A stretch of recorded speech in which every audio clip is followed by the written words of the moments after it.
Load that. Here we go. Chapter 10, or whatever part we're on, Hope. Hope is one of the theological virtues. This means that a continual looking forward to this eternal world is not as some modern people think. A form of escapism or wishful thinking, but one of the things a Christian is meant to do. It does not mean that we are to leave the present world as it is. If you read history, you will find that the Christians who did most for the present world were just those who thought most of the next. The apostles themselves, who set on foot the conversion of the Roman Empire, the great men who built up the Middle Ages, the English evangelicals, who abolished the slave trade, all left their mark on earth precisely because their minds were occupied with heaven. It is since Christians have largely ceased to think of the other world they have become so ineffective in this. Aim at heaven and you will get earth thrown in. Aim at earth and you will get neither. It seems a strange rule, but something like it can be seen at work in other matters. Health is a great blessing, but the moment you make health one of your main direct objects, you start becoming a crank and imagining there is something wrong with you. You are only likely to get health provided you want other things, more food, games, work, fun, open air. In the same way, we shall never save civilization as long as civilization is our main object. We must learn to want something else even more. Most of us find it very difficult to want heaven at all, except in as so far as heaven means meeting again our friends who have died. Yeah, that's what we most think of it as anyways. One reason for this difficulty is that we have not been trained. Our whole education tends to fix our minds on this world.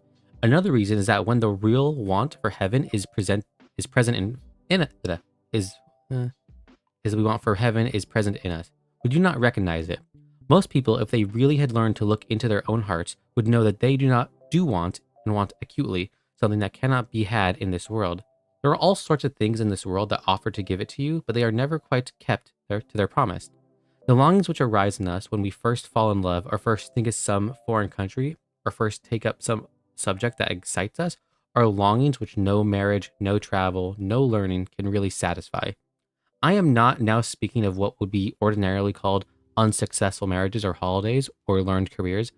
I'm speaking of the best possible ones. There was something we grasped at in that first moment of longing, which just fades away in the reality. I think everyone knows what I mean. The wife may be a good wife, and the hotels our scenery may have been excellent, and chemistry may not be a very interesting job, but something has evaded us. Now, there are two wrong ways of dealing with this fact, and one right one. Number one, the fool's way. He puts the blame on the things themselves. He goes on all his life thinking that if only he tried another woman, or went for a more expensive holiday, or whatever it is, then this time he really would catch up. He would really catch the mysterious something we are all after. Most of the bored, discontent, rich people in the world are of this type. They spend their whole lives trotting from woman to woman through the divorce courts, from contentment to contentment, from hobby to hobby, always thinking that the latest is the real thing, quote unquote. At last, and always disappointed. Number two, the way of the disillusioned, sensible men, he soon decides that the whole thing was moonshine. Of course, he says, one feels like this, that, or one feels like that when one's young, but by the time you get to my age, you've given up chasing the rainbow's end. And so he settles down and learns not to expect too much and represses the part of himself which used, as he would say, to cry for the moon. This is, of course, a much better way than the first. It makes a man much happier and less of a nuisance, makes him less of a nuisance to society. It tends to make him a prig. What is a prig? That feels like a bit of an old-timey word. I've never heard of this. Makes him a prig. He is apt to be rather superior towards what he calls adolescence. But on the whole, he rubs along fairly comfortably. It would be the best line we could make or take if a man did not live forever. But supposing infinite happiness really is there, waiting for us? Supposing one really can reach the rainbow's end, in that case, it would be a pity to find out too late, a moment after that by our supposed common sense, we had stifled in ourselves the faculty of enjoying it. Number three, the last one. I'm assuming this is the right way. The Christian way. Okay, it is the right way. The Christian way. The Christian says creatures are not born with desires unless satisfaction for those desires exists. A baby feels hunger. Well, there is such a thing as food. A duckling wants to swim. Well, there is such a thing as water. Men feel sexual desire. Well, there is such a thing as sex. If I find in myself a desire with which no experience in this world can satisfy, the most probable explanation is that I was made for another world. If none of my earthly pleasures satisfy it, that does not prove that the universe is a fraud. Probably earthly pleasures were never meant to satisfy it, but only to arouse it, to suggest the real thing. If that is so, I must take care, on one hand, never to despise or be unthankful for these earthly blessings, and on the other, never to mistake them for the something else of which they are only a kind of copy, or echo, or mirage. I must keep alive in myself the desire for my true country, which I shall not find till after death. I must never let it go snowed under or turned aside. I must make it the main object of life to press on to that other country and to help others do the same. There is no need to be worried by facetious people who try to make the Christian hope of heaven ridiculous by saying that they do not want to spend eternity playing harps. The answer to such people is that if they cannot understand books written for grown-ups, they should not talk about them. All the scriptural imagery, harps, crowns, gold, etc., is of course a merely symbolical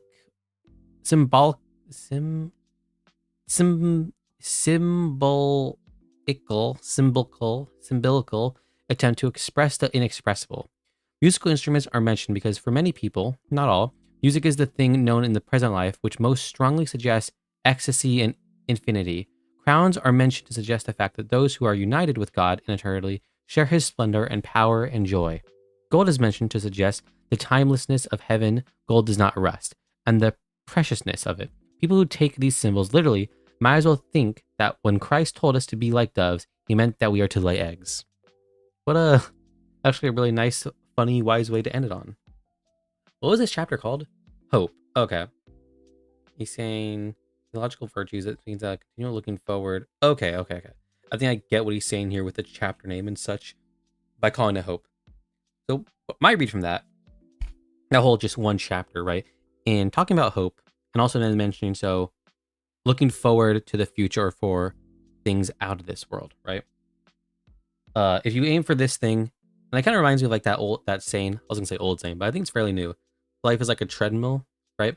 If you stand still, you'll move backwards. If you walk, you'll stay in place. But if you run, you move forward and progress. It kind of reminds me of that in as much saying, if you're gonna aim for heaven, right? If you're aiming to do heaven's work, God's work, etc. If you're aiming for really high things, then the middling and lower things will be easier or just come naturally and just come along with it. Like he says, if you're aiming for heaven, you'll probably drag earth along with you.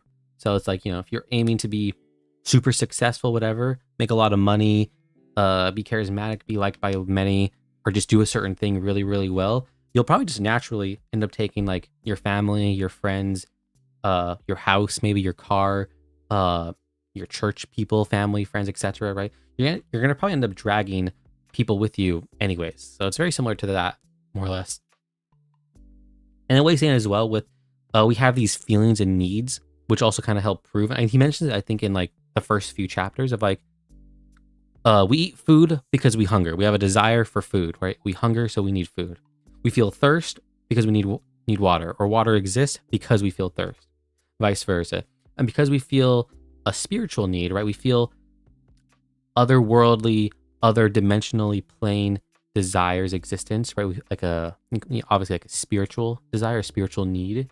So then in some way, in some weird world, whatever that may be, obviously we choose the Christian way of viewing at it. So that means we have spiritual desires, which can only be filled with and fulfilled by spiritual things. In this case, God, heaven, and all that, which I do agree with to some degree. But like that. Also, it's, obviously hope, so you're looking forward. Okay, that was an all right chapter. I guess because that was only like, 10 minutes long? I'll read the next one. Chapter 11, Faith, of this chunk. I must talk in this chapter about what the Christians call faith. Roughly speaking, the word faith seems to be used by Christians in two senses, or on two levels, and I will take them in turn. In the first sense, it means simply belief, accepting or regarding as true doctrines of Christianity. That is fairly simple. What does puzzle people, at least it used to puzzle me, is the fact that Christians regard faith in a sense as a virtue. I used to ask how on earth it can be a virtue. What is there moral or immoral about believing or not believing a set of statements? Obviously, I used to say a sane man accepts or rejects any statement, not because he wants to or does not want to, but because the evidence seems to him good or bad. If he were mistaken about the goodness or badness of the evidence, that would not mean he was a bad man, but only that he was not very clever. And if he thought the evidence bad, but tried to force himself to believe in spite of it, that would be merely stupid. I would agree it's some regard. Well, I think I still take that view. But what I did not see then, and a good many people do not see still, was this. I was assuming that if a human mind once accepts a thing as true, it will automatically go on regarding it as true, until some real reason for reconsidering it turns up. In fact, I was assuming that the human mind is completely ruled by reason, but that is not so. Tell me about it, bro. We are not reasonable, logical creatures at the time. For example, my reason is perfectly convinced that by good evidence that anesthetics, is that what that? Anesthetics? I think it's anesthetics. By good evidence that anesthetics do not smother me and that properly trained surgeons do not start operating until I am unconscious. But that does not alter the fact that when they have me down on the table and clap their horrible mask over my face, a merely childish panic begins inside me. I start thinking, am I going to choke? Am I afraid that he will start cutting me up before I am properly under? In other words, I lose my faith in anesthetics. Okay, it is anesthetics. It is not reason that is taking away my faith. On the contrary, my faith is based on reason. It is my imagination and emotions. The battle is between faith and reason on one side, and emotion and imagination on the other. Well said. When you think of it, you will see lots of instances of this. A man knows on perfectly good evidence that a pretty girl of his acquaintance is a liar and cannot keep a secret and ought not to be trusted. But when he finds himself with her, his mind loses its faith in that bit of knowledge, and he starts thinking, perhaps she'll be different this time. And once more makes a fool of himself and tells something he ought not to have told her. His senses and emotions have destroyed his faith in what he really knows to be true. Or take a boy learning to swim. His reason knows perfectly well that an unsupported human body will not necessarily sink in water. He has seen dozens of people float and swim. But the whole question is whether he will be able to go on believing this when the instructor takes away his hand and leaves him unsupported in the water, or whether he will suddenly cease to believe it and get in a fright and then go down. Now, just the same thing happens about Christianity. I'm not asking anyone to accept Christianity if his best reasoning tells him that the weight of the evidence is against it. That is not the point of which faith comes in, but supposing a man's reason once decides that the weight of the evidence is for it. I can tell that man what is going to happen to him in the next few weeks. There will come a moment when there is bad news, or he is in trouble, or is living among a lot of other people who do not believe at all. And all at once his emotions will rise up and carry out a sort of blitz on his belief. Or else there will become a moment when he wants a woman, or wants to tell a lie, or feels very pleased with himself, or sees a chance of making a little money in some way that is not perfectly fair. Some moment, in fact, at which it would be very convenient if Christianity were not true. And once again, his wishes and desires will carry out a blitz. I'm not talking of moments at which any real new reasons against Christianity turn up. Those have to be faced, and that is a different matter. I'm talking about moments when a mere mood rises up against it. That's what I mean. Okay. Now, faith, in the sense in which I am here using the word, is the art of holding on to things your reason has once accepted. In spite of your changing moods, our moods will change. Whatever view your reason takes, I know that by experience, now that I am a Christian, I do have moods in which the whole thing looks very improbable. But when I say an atheist, I had moods in which Christianity looked terribly probable. But when I was an atheist, I had moods in which Christianity looked terribly probable. This rebellion of your moods against your real self is going to come anyway. That is why faith is such a necessary virtue. Unless you teach your moods where they go off, you can never be either a sound Christian or even a sound atheist by just a creature dithering to and fro, with its beliefs really dependent on the weather and the state of its digestion. Consequently, one must train the habit of faith. The first step is to recognize the fact that your moods change.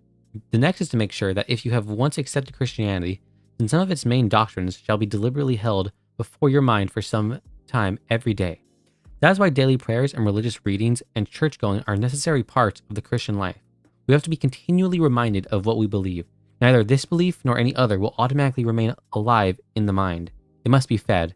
And as a matter of fact, if you examined 100 people who had lost their faith in Christianity, I wonder how many of them would turn out to have been reasoned out by just an honest argument. Do not most people simply drift away? Now I must turn to faith in the second or higher sense, and this is the most difficult thing I have tackled yet. I want to approach it by going back to the subject of humility. You may remember that I said that the first step towards humility was to realize that one is proud. I want to add now that the next step is to make some serious attempt to practice the Christian virtues. A week is not enough. Things often go swimmingly for the first week. Try 6 weeks. By that time, having as far as one can see fallen back completely or even fallen lower than the point one began from, and one will have discovered some truth about oneself. No man knows how bad he is till he has tried very hard to be good. A silly idea is current that good people do not know what temptation means. This is an obvious lie. Only those who try to resist temptation know how strong it is. After all, you find out the strength of the German army by fighting against it, not by giving in. You find out the strength of a wind by trying to walk against it, not by lying down. A man who gives in to temptation after 5 minutes simply does not know what it would have been like an hour later. That is why bad people, in one sense, know very little about badness. They lived a sheltered life by always giving in. We never find out the strength of the evil impulse inside us until we try to fight it. And Christ, because he was the only man who never yielded to temptation, is also the only man who knows to the full what temptation means. The only complete realist. Very well then, the main thing we learn about from a serious attempt to practice the Christian virtues is that we fail. If there was any idea that God had set us a sort of exam, and that we may get good marks by deserving them, that has been wiped out. If there was any idea of a sort of bargain, any idea that we could perform our side of the contract and thus put God in our debt, so that it was up to him in mere justice to perform his side, that has to be wiped out. I think everyone who has some vague belief in God until he becomes a Christian has the idea of an exam, or of a bargain in his mind. The first result of real Christianity is to blow the idea into bits. When they find it blown into bits, some people think this means that Christianity is a failure and give up. They seem to imagine that God is very simple-minded. In fact, of course, he knows all about this. One of the very things Christianity was designed to do was to blow this idea to bits. God has been waiting for the moment at which you discover that there is no question of earning a pass mark in his exam or putting him in your debt. Then comes another discovery.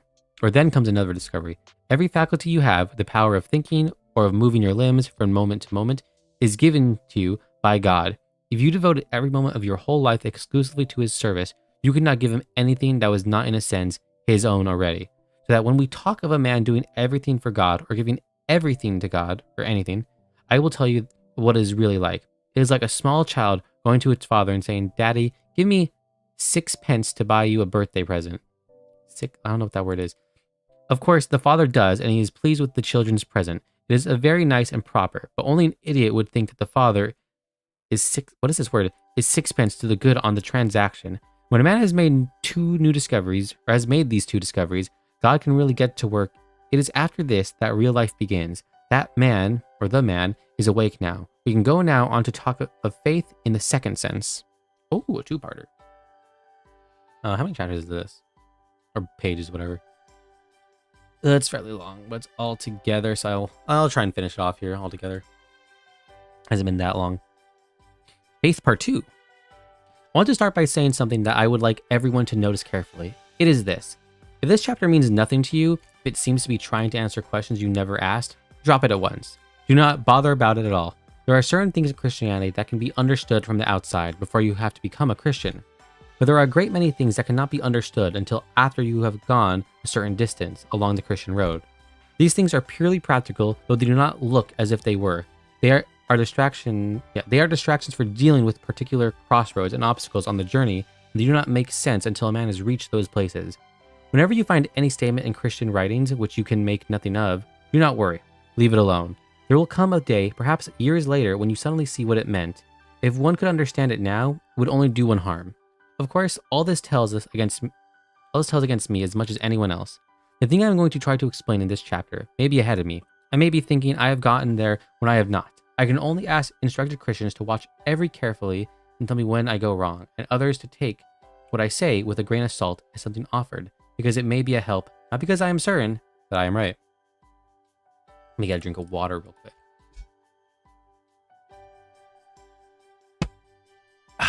Refreshing. Back to the reading. Oh, wait. I got messed up. There we go. I am trying to talk about faith in the second sense, the higher sense. I said just now that the question of faith in this sense arises after a man has tried his level best to practice the Christian virtues, and found that he fails. and seeing that even if he could, he would only be giving back to the God that was already God's own. In other words, he discovers his bankruptcy. Now, once again, what God cares about is not exactly our actions. What he cares about is that we should be creatures of a certain kind or quality, the kind of creatures he intended us to be. Creatures related to himself in a certain way, from a certain point of view. I do not add and related to one another in a certain way, because that is included. If you are right with him, you will inevitably be right with all your fellow creatures, just as if all the spokes of a wheel are fitted rightly into the hub, and the rim they are bound to be in the right position to one another. That's a really complicated way of saying that. As long as a man is thinking of God as an examiner who has set him a sort of paper to do, whereas the opposite party in a sort of bargain, as long as he is thinking of claims and counterclaims between himself and God, he is not yet in the right relation to him. He is misunderstanding what he is and what God is, and he cannot get into the right relation until he has discovered the fact of our bankruptcy. When I say discovered, I mean really discovered, not simply said it, parrot fashion, of course. Bro, this wording and reading is so difficult sometimes. Of course, any child, if given a certain kind of religious education, will slowly learn to say that we have nothing to offer to God that is not already his own, and that we find ourselves failing to offer even that without keeping something back. I am talking of really discovering this. Now, really finding out by experience that it is true. And we cannot, in that sense, discover our failure to keep God's law except by trying our very hardest and then failing. Unless we really try whatever we say, there will always be at the back of our minds the idea that if we try harder next time, we shall succeed in being completely good. Thus, in one sense, the road back to God's is a road of moral effort, of trying harder and harder. But in another sense, it is not trying that is ever going to bring us home. All this trying leads up to the vital moment at which you turn to God and say, "You must do this, I can't." Do not, I implore you, start asking yourselves, have I reached that moment? Do not sit down and start watching your own mind to see if that is coming along. That puts a man quite on the wrong track. When the most important thing in our life happened, we quite often do not know at the moment what is going on. A man does not always say to himself, "Hello, I'm growing up." It is often only when he looks back that he realizes what has happened and recognizes it as what people call growing up. You can see it even in simple matters. A man who starts anxiously watching to see whether he is going to sleep is very likely to remain wide awake. As well, the thing I am talking of now may not happen to everyone in a sudden flash, as it did to St. Paul of Bunyan? Is that what this is? That looks like Bunyan. It may be so gradual that no one could ever point to a particular hour or even a particular year, and what matters is the nature of the thing in itself. Not how we feel while it is happening. It is the change from being confident about your own efforts to the state in which we despair of doing anything ourselves and leave it to God. I know the words "leave it to God" can be misunderstood, but they must stay for the moment. The sense in which Christians leave it to God is that he puts all his trust in Christ.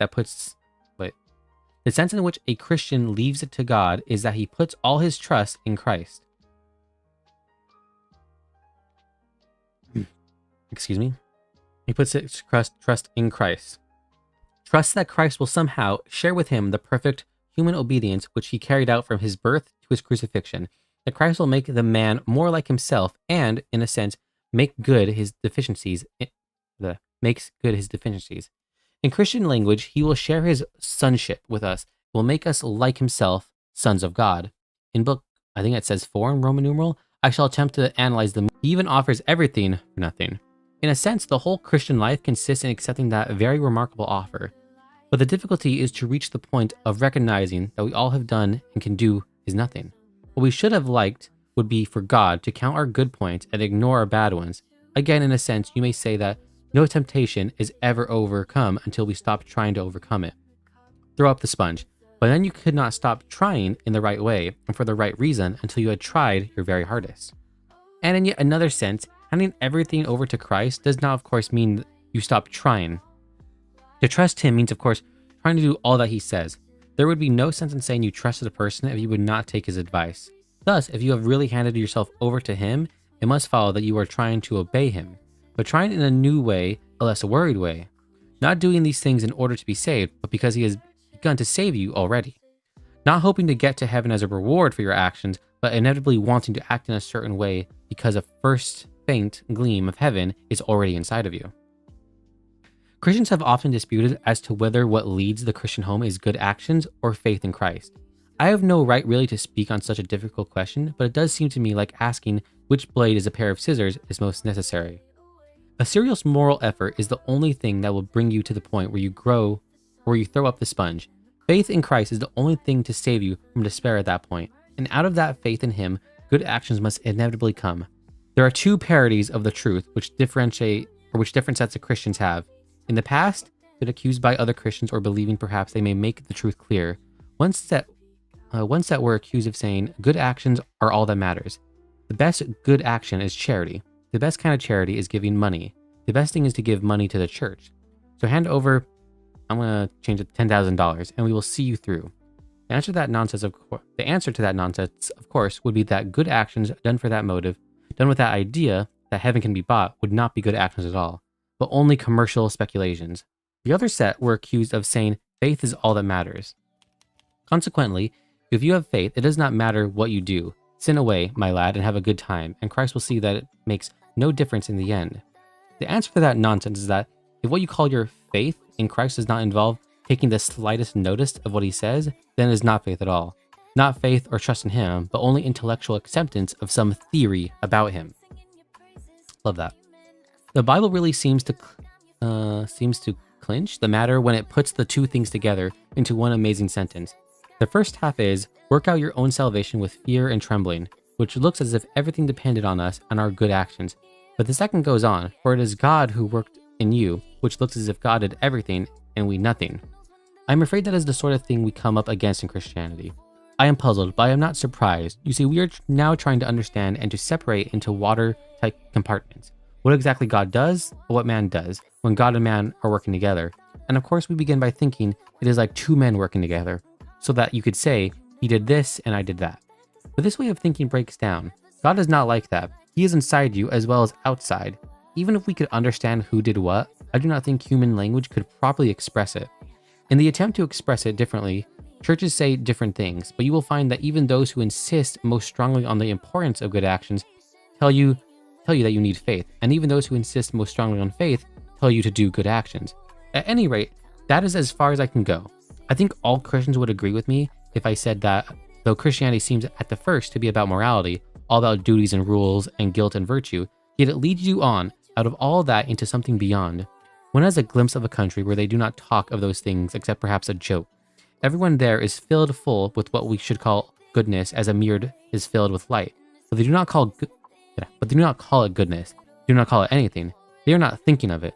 They are too busy looking at the source from which it comes. But this is near the stage where the road passes over the rim of our world. No one's eyes can see very far beyond that. Lots of people's eyes can see further than mine. Word. That's a good way to end it. And so I think now I'm onto the last third or quarter of the book. Regardless, I think it's also where he goes into the last part.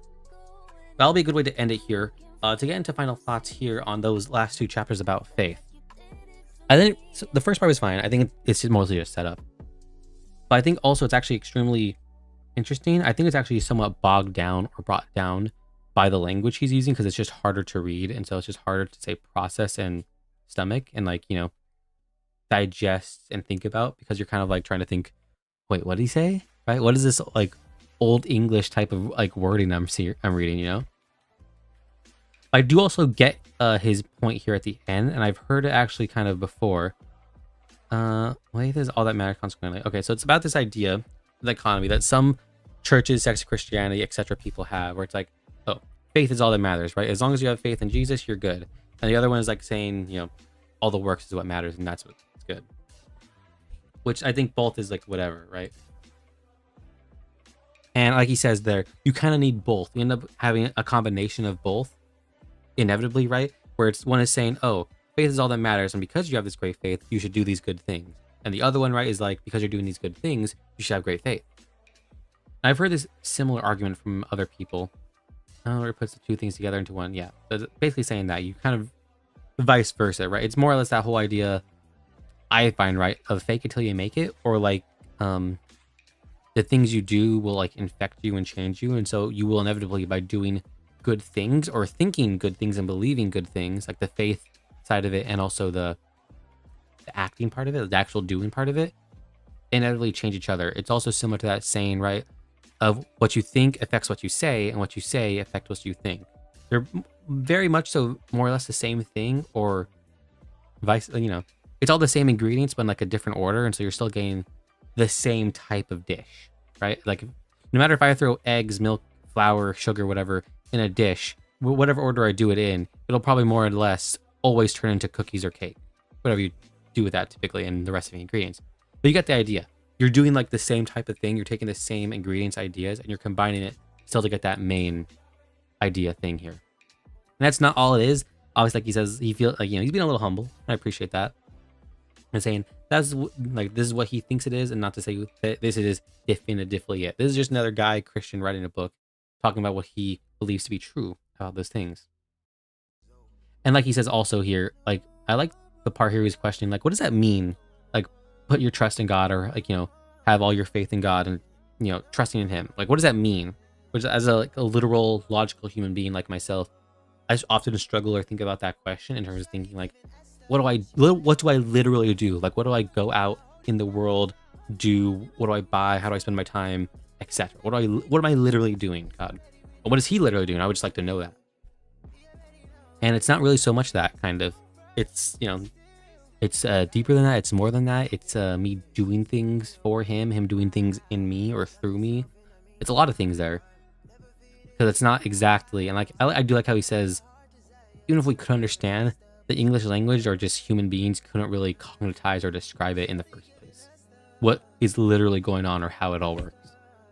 And I appreciate that. I really do. I like that. And we're thinking about it too literally, in a sense. I do really like when he says that. No one's eyes can see very far beyond that. Lost people's eyes can see further than mine. Are they too busy looking at the stars to which it comes? Very true. Well, with that, I'm glad we're on to the last book section part of here. I will end it all here.